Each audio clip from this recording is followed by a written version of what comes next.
Good morning guys, welcome back. सारे आ गए?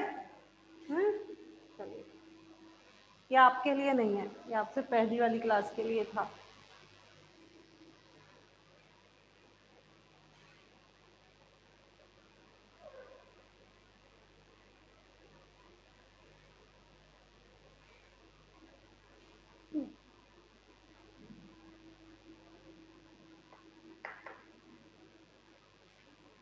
चलिए, तो कल हम लोग ट्रांसलोकेशन देख रहे थे।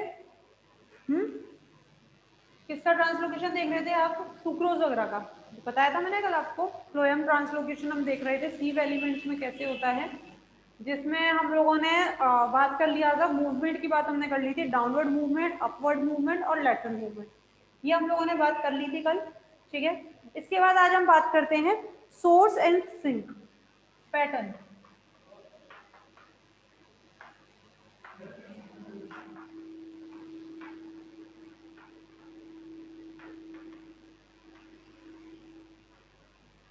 पैटर्न ऑफ ट्रांसलोकेशन कहाँ होता है?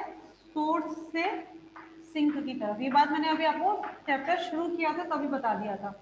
सोर्स कौन होता है? जनरली और मोस्टली कौन होती है? लीव्स होती है। जनरली और मोस्टली कौन होती है? लीव्स होती है।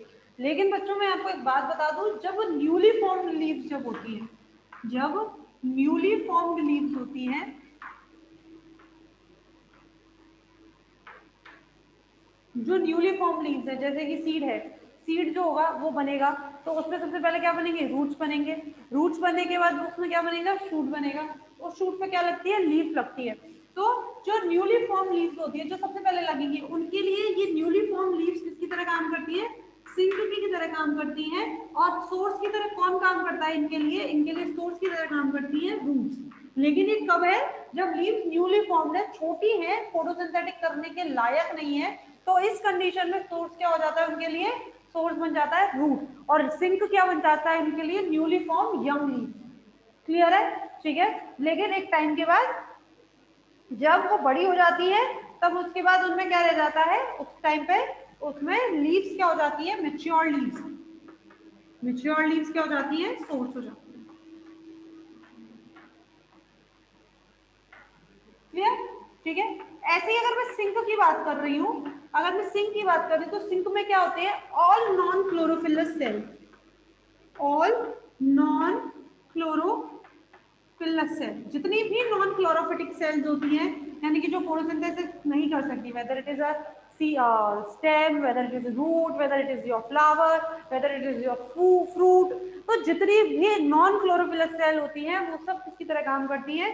वो सब सिंक की तरह काम करती है। क्यों? क्योंकि ये अपना फूड खुद नहीं बना सकती है। और इसको किससे चाहिए होता है? इनको इनको चाहिए किससे? लीव से। इसके अंदर कौन कौन है? जैसे कि अपने मैंने बता दिया, रूट, फ्लावर, फ्रूट, स्टेम, ये सब क्या किस में आ जाते हैं? आपके सिंक में आ जाते हैं। ठीक है। अगर इसकी केवल यही चीज नहीं है जो इस रिलेशन को, सोर्स सिंक रिलेशन को अफेक्ट करता है, हमने बोला कि सोर्स, लेकिन इसका जो पैटर्न होता है, जिस पैटर्न की हम बात कर रहे हैं, उस पैटर्न में कुछ और चीजें भी आती हैं, जैसे कि प्रॉक्सिमिटी, डेवलपमेंटल स्टेज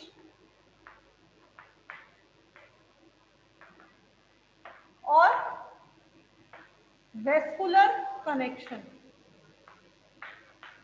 अगर देखा जाए ना, तीनों एक ही चीज है, तीनों एक ही चीज है जो क्लियर, जो बताती है कैसे। जैसे मैं आपको बताऊं, प्रॉक्सिमिटी और वेस्कुलर कनेक्शन दोनों में क्या था? प्रॉक्सिमिटी होता है, ये दिखा रहा है आपका क्लोज एसोसिएशन। क्लोज एसोसिएशन कैसे? ये बात आपको सबको समझ में आई है यहां तक?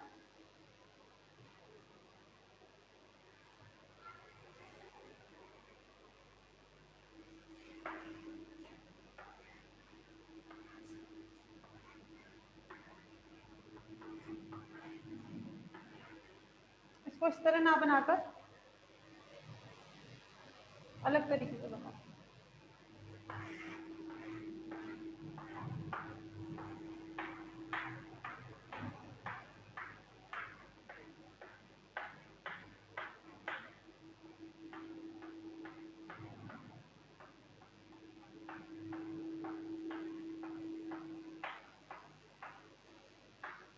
ये अब क्लोज प्रोक्सिमिटी क्या होता है, जैसे कि फॉर एग्जांपल अगर मैं इस लीफ की बात कर रही हूँ या फिर इस लीफ की बात करूँ, इस वाली लीफ की, तो इस कंडीशन में ये जो लीफ है ये सबसे पहले जो फूड है वो किसको पहुंचाएगी, अपने इसको पहुंचाएगी, पहुंचाएगी कि नहीं पहुंचाएगी, इसको पहुंचाने के बाद इस ब्रांच को पहुंचाएगी, इस ब्रांच को पहुंचाने के बाद इस स्टेम को पहुंचाएगी।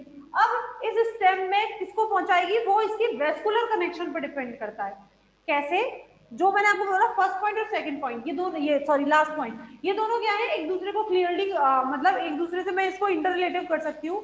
जैसे प्रॉक्सिमिटी बताता है क्लोज रिलेशन को, यानी कि जो मैच्योर लीफ है, जो मैच्योर लीफ है, जो फूड का ट्रांसफर कर रही है, ट्रांसलोकेशन कर रही है, ये मैच्योर लीफ अपने से कांटेक्ट में रहने वाली, जो सबसे ज्यादा कांटेक्ट में जो इसकी लीफ होगी उसको सबसे पहले ये खाना पहुंचाएगी। जो सबसे पहले कांटेक्ट में इसके लीफ है, चाहे लोअर लीफ यानी कि मैच्योर लीफ है, यंग लीफ है, या शूट है, ठीक है, या कोई बड है, या एपेक्स है, जैसे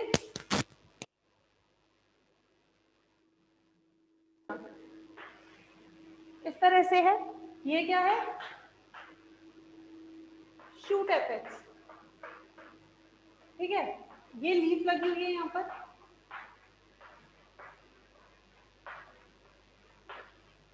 ये, तो ये अगर मैं इस लीफ की बात कर रही हूँ या मैं इस लीफ की बात कर रही हूँ, तो ये सबसे पहले खाना किसको पहुंचाएगी, ये सबसे पहले खाना पहुंचाएगी इस शूट एपेक्स को, ठीक है, उसके बाद ये किसको पहुंचाएगी, अपने से नीचे पहुंचाएगी, यानी कि सबसे पहले ये किस कहां पहुंचाएगी, अपवर्ड डायरेक्शन में, अपने से ऊपर, देन उसके बाद नीचे। क्यों, क्योंकि इसके साथ क्लोज प्रोक्सिमिटी में क्या है, शूट एपेक्स है। जबकि अगर मैं इस लीफ की बात करूं, इस वाली लीफ की अगर मैं बात कर रही हूँ, तो ये वाली लीफ पहले किसको पहुंचाएगी, रूट को पहुंचाएगी, पहले किसको पहुंचाएगी, ये रूट को पहुंचाएगी, देन इसके बाद ये ऊपर पहुंचाएगी। यानी कि कहने का मतलब यहाँ पर ये है कि ये डिपेंड करता है इसकी प्रोक्सिमिटी पर, इसके रिलेशन पर, क्लोजली ये किससे रिलेटेड है, शूट एपेक्स से है, रूट से है, फ्लावर से है, फ्रूट से है, बड से है, जो उस लीफ के सबसे ज्यादा पहले कॉन्टैक्ट में होगा वो उसको पहुंचाएगी। पहला चीज है प्रोक्सिमिटी। दूसरा वेस्कुलर कनेक्शन, प्लास में है और वेस्कुलरली कनेक्टेड है, यानी कि उसका प्रॉपर जाइलम और फ्लोएम जाता है, ठीक है। एक तो होता है रेडियल ट्रांसलोकेशन। रेडियल ट्रांसलोकेशन क्या होता है, रेडियल मैंने अभी कल आपको बताया था, लेटरली यानी कि मेडुलरी रेज के द्वारा, मेडुलरी रेज के द्वारा आसपास के टिश्यूज में खाना पहुंचाना। और एक होता है वेस्कुलर कनेक्शन, यानी कि फ्लोएम जुड़ा हुआ है और डायरेक्ट फ्लोएम के थ्रू अगर उसमें खाना जा रहा है तो सबसे पहले उन प्लांट पार्ट्स में खाना पहुंचेगा, उन प्लांट पार्ट्स में सॉल्यूट का ट्रांसफर होगा जो वेस्कुलरली कनेक्टेड है। यानी कि मान लो ये आपका स्टेम है, ये लीफ है, ठीक है, और ये मान लो कोई बड है, इस तरह से ये बड है जो इस लीफ से वेस्कुलरली कनेक्टेड नहीं है।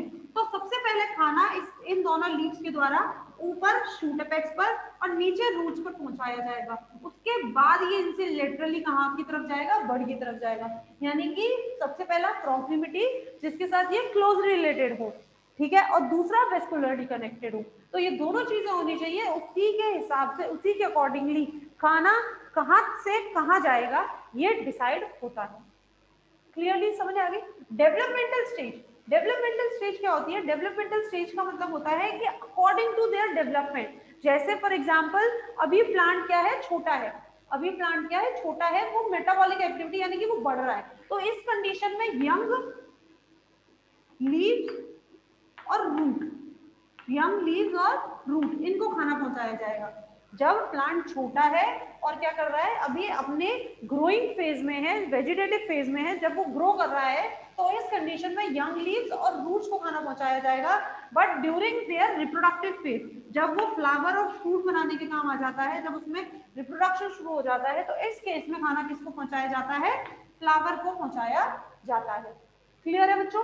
तो वही चीज है कि ये दोनों, ये तीनों पॉइंट्स यानी कि देयर प्रॉक्सिमिटी, कैसे वो रिलेटेड है एक दूसरे से, their developmental stage and their vascular connection, ये तीनों चीजें डिसाइड करती हैं किसको, कि खाना कहां से कहां तक पहुंचाया जाएगा, या सोर्स से सिंक का जो आपस का रिलेशन है उसको ये डिसाइड करते हैं। तो पैटर्न ऑफ ट्रांसलोकेशन में हमने किसकी बात करी, फ्रॉम सोर्स टू सिंक, यानी कि सोर्स कौन काम करता है, सोर्स की तरफ, सिंक कौन काम करता है, ठीक है, और उनका क्या पैटर्न है, किस तरीके से खाना जाएगा, that was the proximity, developmental stage and vascular connection.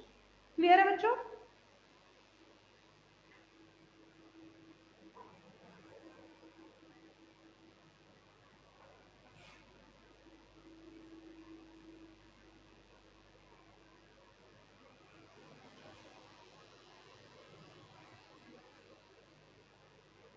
इसको साफ करवा दो इसको।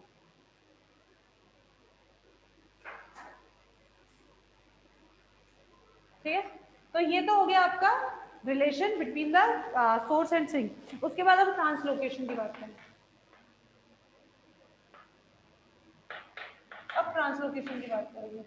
ठीक है, ट्रांसलोकेशन में अभी तो मैं थ्योरीज बात कर रही हूँ, वही चीज है सोर्स से सिंक की तरफ।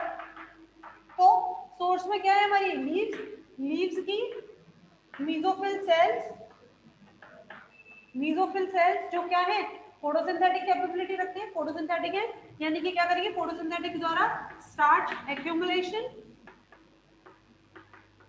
स्टार्च एक्यूमुलेशन, और ये स्टार्च एक्यूमुलेट हो रहा है यानी कि concentration increase, concentration increase that means OP increase and it in this case ये कहा जाएगा from high concentration to low concentration। अब प्लीज मैं समझ गई आपका दिमाग कहाँ लग रहा है, मेरे को पता है आपका दिमाग लग रहा है कि मैडम ये तो कंसंट्रेशन ज्यादा किसकी है सॉल्यूट्स की है, तो फिर तो सॉल्यूट्स में तो from low concentration to high concentration होता है। और ये चीज मैं आपको समझाऊंगी जब मैं आपको मंच का हाइपोथेसिस समझाऊंगी। वैसे मुझे ऐसा लगता है कि आप में से बहुत सारे ऐसे होंगे जिनको ये पता होगी, बहुत सारे ऐसे हैं जिनको ये मंच का हाइपोथेसिस पता होगा, मास फ्लो थ्योरी। ठीक है, फिर भी अगर जिनको नहीं पता है तो उसके लिए मैं बात वहां करूंगी।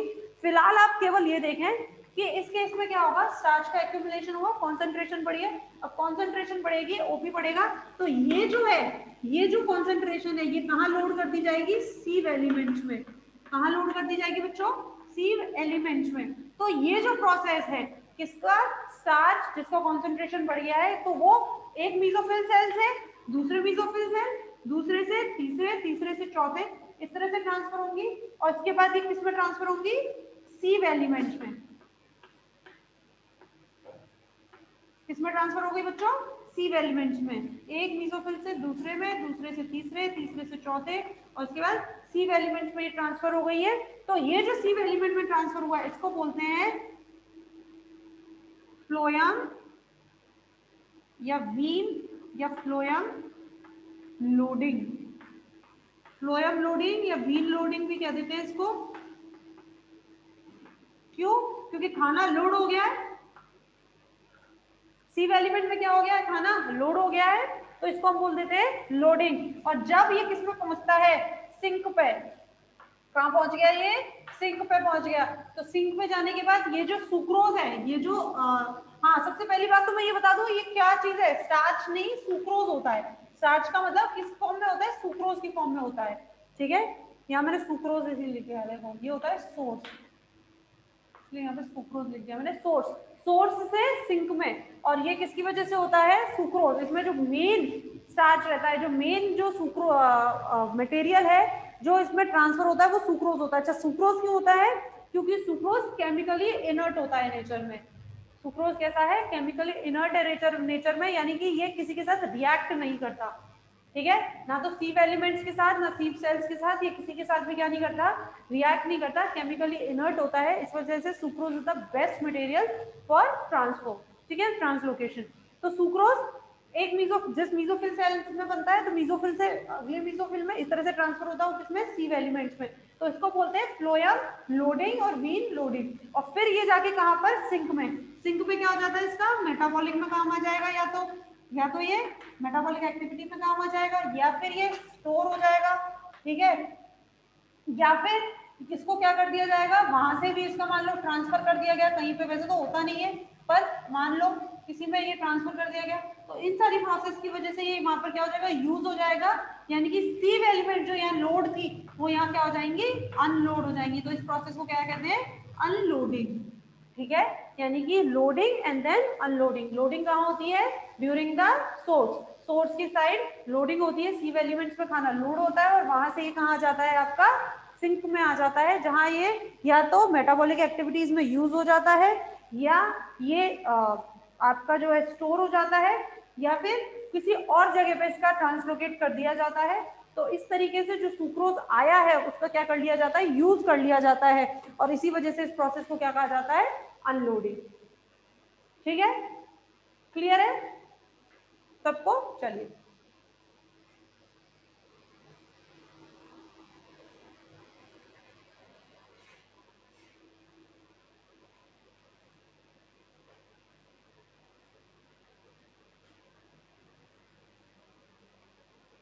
अब बात करते हैं मैकेनिज्म, जिसकी हम बात कर रहे हैं थ्योरीज की।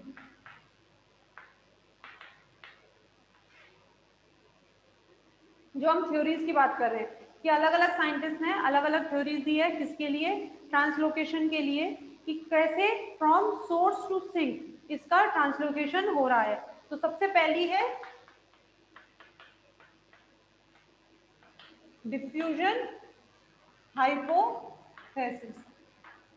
सबसे पहले क्या है, डिफ्यूजन हाइपोथेसिस।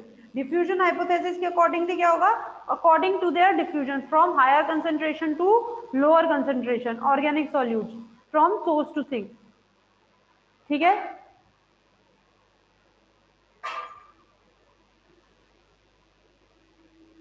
तो आपने देखा होगा, तो डिफ्यूजन आपको याद है, डिफ्यूजन में मैंने क्या बात करी थी, डिफ्यूजन और ऑस्मोसिस में हमने क्या बात करी थी, डिफ्यूजन में मैंने बात करी थी whether it is the solid substance, whether it is the gaseous substance और whether it is the water molecule. आपको याद है मैंने ये बताया था, इन सब का जब डिफ्यूजन होता है from higher concentration to lower concentration तो उसको बोलते हैं डिफ्यूजन। लेकिन जब हम केवल सॉल्वेंट की बात कर रहे हैं, यानी कि हम किसकी बात कर रहे हैं, केवल आपसे सॉल्वेंट की बात कर रहे हैं, आपसे केवल वाटर मटेरियल की बात कर रहे हैं from higher concentration to lower concentration, तो उस केस में हम ऑस्मोसिस कहते हैं। तो डिफ्यूजन में तो हम कैसे कह सकते हैं, फ्रॉम हायर कंसेंट्रेशन, और हायर कंसेंट्रेशन कहां पर है आपकी, सोर्स में। ठीक है, और कहां जा रही है ये, लोअर कंसेंट्रेशन, जो कहां पर है आपकी, सोर्स में, सिंक में। सुक्रोज की लोअर कंसेंट्रेशन कहां पर है, सिंक में। तो from higher concentration to lower concentration ये किस में जो पहुंच रहा है, आपके सोर्स से सिंक में पहुंच रहा है। तो इस हाइपोथेसिस को क्या बोला था उन्होंने, डिफ्यूजन हाइपोथेसिस। क्यों, और इसको बहुत ज्यादा नहीं मिला है, क्यों, क्योंकि जो डिफ्यूजन रेट होती है, जो डिफ्यूजन रेट है वो बहुत कम है, वो इतनी तेजी से फूड का ट्रांसलोकेशन नहीं कर सकती है। ठीक है, तो इसलिए इसको कोई एक्सपेरिमेंट इसमें नहीं दिया गया है इसके लिए। ठीक है, सिंपल डिफ्यूजन रेट से इसको पॉसिबल नहीं है, क्यों, क्योंकि जो डिफ्यूजन रेट होती है वो बहुत कम होती है, जबकि ट्रांसलोकेशन रेट क्या होती है, ज्यादा होती है, इस वजह से। तो diffusion hypothesis are not acceptable. Clear है बच्चों? चलिए, अगली थी, इसी को कर दिया आगे, एक्टिवेटेड डिफ्यूजन हाइपोथेसिस। अगली क्या है, activated diffusion hypothesis. Activated diffusion hypothesis में क्या था, यही चीज उन्होंने बोला था, from source to sink according to the diffusion वो ट्रांसफर होते हैं, लेकिन इसके लिए क्या होते हैं, इसके लिए पल्सेशन पंप होते हैं। उन्होंने ये कहा था पल्सेशन पंप होते हैं, यानी कि जो सीव एलिमेंट्स हैं, इन सीव एलिमेंट्स में थोड़ी थोड़ी दूरी पर एक पल्सेशन पंप्स लगे होते हैं, और ये पल्सेशन पंप जो होते हैं ये किसकी तरह काम करते हैं, ये पल्स की तरह काम करते हैं, यानी कि कॉन्ट्रैक्शन और रिलैक्सेशन, कॉन्ट्रैक्ट होना और रिलैक्स होना, ये काम इसमें करते हैं। यानी कि इनमें बनने वाले पंप पल्स की वजह से ये from higher concentration to lower concentration उसको मूव करते हैं, यानी कि एक तरह से थोड़ी थोड़ी दूरी पर सीव एलिमेंट्स में एक पंप लगे रहते हैं जो इसको धक्का मारने का काम करते रहते हैं। तो इसके अकॉर्डिंगली क्या था कि एक्टिवेटेड, यानी कि थोड़ी थोड़ी दूरी पर जो मॉलिक्यूल्स ट्रांसलोकेट हो रहे हैं, उन मॉलिक्यूल्स के बीच में रास्ते में कोई भी जैसे कोई रुकावट आती है तो उसको हटाने के लिए क्या लगे रहते हैं, इनमें पल्सेशन पंप लगे रहते हैं। क्लियर है? ठीक है, तो ये भी चीज थी। तो इसके लिए क्यों इसको छोड़ दिया गया इस थ्योरी को, क्योंकि ऐसे किसी पंप स्टेशन की प्रेजेंस अभी तक रिपोर्ट नहीं की गई है कि सीव एलिमेंट्स में ऐसे कुछ पंप स्टेशन लगे होते हैं। ठीक है, तो ये क्या थी आपकी एक्टिवेटेड डिफ्यूजन हाइपोथेसिस।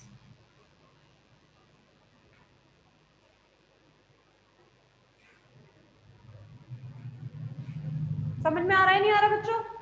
कोई डाउट है किसी को? कोई भी जो चल रहा है इसमें डाउट है तो पूछ लीजिए आप, अगर आपको नहीं समझ में आ रहा है, क्योंकि ये यही कहती है diffusion hypothesis from higher concentration to lower concentration. अब ये दिमाग मत लगाना, क्योंकि ऑस्मोसिस आप पढ़ते हैं और हम जो कहते हैं कि जो नॉर्मल ट्रांसलोकेशन है वो ड्यू टू द ऑस्मोटिक होता है, ऑस्मोटिक प्रेशर की वजह से होता है, ऑस्मोसिस की वजह से होता है। तो आप लोग कहेंगे मैडम ऑस्मोसिस, हम यहाँ पे किसकी बात कर रहे हैं, डिफ्यूजन। और डिफ्यूजन तो किसी का भी हो सकता है, from higher concentration to lower concentration किसी का भी डिफ्यूजन हो सकता है, whether it is a solid molecules, whether it is a gaseous molecules and whether it is the water molecule, सबका diffusion from higher concentration to lower concentration होता है। तो यही बात डिफ्यूजन हाइपोथेसिस में की गई थी। ठीक है। लेकिन वही चीज इसको क्यों एक्सेप्टेबल नहीं था, क्योंकि डिफ्यूजन रेट इतनी ज्यादा नहीं होती जितनी ज्यादा रेट ट्रांसलोकेशन की होती है, ठीक है। और एक्सपेरिमेंटली कोई भी ऐसा प्रूव नहीं था, इसलिए इसको छोड़ दिया गया।